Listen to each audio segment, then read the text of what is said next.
But England, let's start there, shall we? Back in action tomorrow. They take on Albania. It's going to be live here on talkSPORT as ever. 7 wins out of 7 in this qualification group. They've scored 20 goals in the process. In all aspects, I'm happy about that because it was a real test. And we won, we kept a clean sheet. The atmosphere is good, energy is right. So inner and self-belief. Yes, can border on arrogant, but it only comes on arrogance and an issue when you lose games. When we win games, you never hear anything negative about it. We're happy with the result, 2-0, another win, and yeah, still building the momentum, so happy. Punch clear, O'Reilly back in, staying deflected. Oh, what a goal from Saka. That's a magnificent volley. Just a sensational goal. So after England defeated Serbia 2-0 at Wembley, including we had a goal from super sub Eberechi Eze, assisted by fellow sub Phil Foden, Thomas Tuchel said he was pleased with the impact that his changes had made on the game. I think they were straight away there, first of all. They had straight away an impact. We needed more energy. The game was a little bit like stuck. And we paid a bit the tribute for the high intensity against the ball. So we had 4 new players straight away because I didn't want to have any other a second and a third interruption of the match. So we decided for 4 changes, new quality. They straight away had an impact. Especially offensively, they had the impact. The match got a little bit stretched suddenly. Our field got a bit stretched. I'm not sure if I like it. I'm not so sure why this was the case. And we had to overcome some difficult moments, but in general, good impact from the bench. Phil assisted, Ebb scored, beautiful goal, so tick the box. Tuchel also said, Cass, after the game that Foden, Bellingham and Harry Kane can't play together in this system. Is that a bit of a revelation? And also, is it just refreshing knowing exactly what the manager's thinking? He's putting it out there. Look, there's a lot of stuff that he's learning along the way and who he thinks fits with whoever. Mm-hmm. England have got a luxury and a depth of incredible talented footballers. His problem is a great one, and that is finding the best lineup for England that is going to work. And also, it is a bit in the paper today, was really interested in the Telegraph, which is the bomb squad, which he's calling it, which is going to be really vital in America, is when, obviously because of the conditions, the heat, I've played out there, know what it's like. Yeah. It's pretty, from New York to Florida to Dallas, it's really, really hot.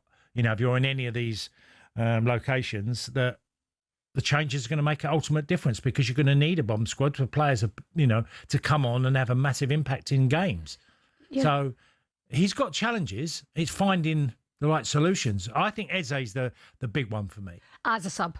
Well, or does he have to start? There's always one player that knocks the door down before a tournament, who everyone sort of clamours on, and I just look at him and think. I did a report on him start of last season, and I think the only thing that was missing from his game, because he's such a talented lad, he just glides across the pitch, a bit like Cole Palmer glides across. I watched Zidane in his early days glide across a football pitch when I was fortunate enough to play against him, and think how they run so easily and can then switch pace, go into a sprint quite quickly if need be.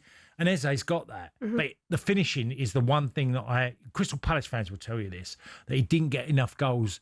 Certainly early part of his career and at the start of last season. By the end of last season, he was getting goals regularly. And the finish on Thursday night was a guy who absolutely now feels confident about his finishing. Yeah. And with that, Eze becomes a different problem for you. It becomes an even bigger and better one. Interesting. And do you agree, as a former player yourself, that being the bomb squad is just as important as the starting, or would you not have it in your day? If you're banging in the goals, the manager saying, no, but I'm bringing you on as a subcast, would you have a problem? Well, I was brought on as a sub. Me and Noel Quinn was me or Noel. That's how we... So you accepted your role? We did, yeah. I was the starter, the main one, for probably the best part of 3 or 4 years. Then Quinny got my place, and then we roomed together, me and Quinny, and we'd say to each other, see you after 60 minutes either way. Either I'm coming off and he's going on. Yeah. Either way. So with me and Quinny, and we got on fine with it. It's different internationally. You have to be selfless in your approach to the team, because if you want to get big results and in major campaigns, you've got to have some sort of unity within the group. It's not like club day in, day out.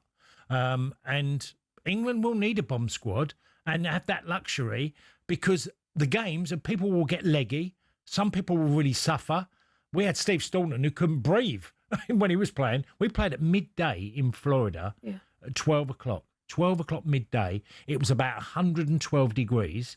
And well, I remember I was I was injured at that particular game, but I remember looking at Steve Staunton and thinking, he can't breathe. He literally could. You could see he was the colour of Steve. He's white as can be, Steve Staunton, but he was literally. You could watch him and think he's suffering badly with the heat. Okay. And now others will do. Well, we saw it in the Club World Cup last summer, didn't we? I mean, that was the big test for the World Cup coming up, and you know, a lot of people and fans were affected by it as well. And we know that Thomas Tuchel's been focusing on it hard as well, because 2 camps ago he had them on that tablet. He was giving them a tablet, and then they were on the treadmill, and it was all about endurance and heat and all that kind of stuff. So he's been focusing on that right away. Is there too many number 10s, or like you said, these conditions? Yeah, he needs them. Look, Morgan Rogers, Bellingham, Foden, Palmer, Eze. I mean, how many nations can... No, it's too much. How many nations can have that much available talent? It's amazing. And they are all gifted players, right? All gifted. And you can make an argument for any of them. I think Bellingham is probably the head of the queue because he's got goals in tournaments. He had a big impact in Qatar. I still think he's probably the one that will get that nod. But if someone comes in and like Eze, like he did on Thursday, and it makes Thomas Tuchel think he's something I've got to think about. Cole Palmer's been injured too much. You've had Foden been out of form. Morgan Rogers has come in from the dark really from Villa but shown that he can be capable. But it's a long way to go between the summer and now. Yeah, I mean, that's it. Are they even going to be in shape then? Well, some might be injured. Some might be slightly out of form. He's going to have to find the best way. Look, Harry Kane will play. So it's going to probably be the ones that have played with Harry.